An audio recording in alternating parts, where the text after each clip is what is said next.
Now going to question 17, we always start with the prompt, and here the prompt is telling us that this is a grammar question. So let's read for grammar.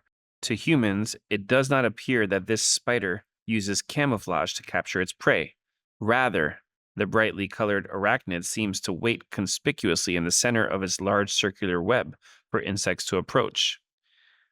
This researcher has explained that the spider's coloration may in fact be part of its appeal.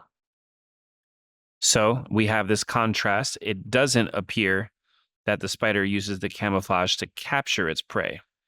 Instead, it seems to wait conspicuously for the insects to approach, and maybe coloration is part of that picture.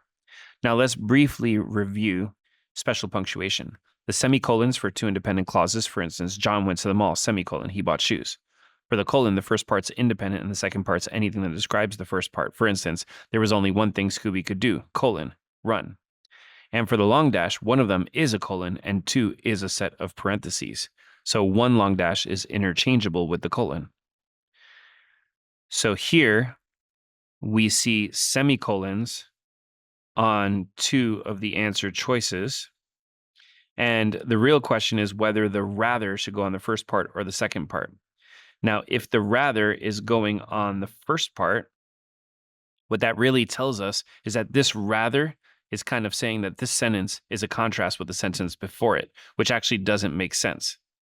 Instead, the sentence that has the word rather in it is a contrast with the previous sentence, the one that ends in the word prey. So just reading it that way, it doesn't appear that the spider uses camouflage to capture its prey. Rather, it seems to wait in the center of its web for insects to approach. So this is a good contrast, and the semicolon works because a semicolon is for two independent clauses, which is what we have in orange and pink here. Two things that could each be their own sentence. So the answer there is D.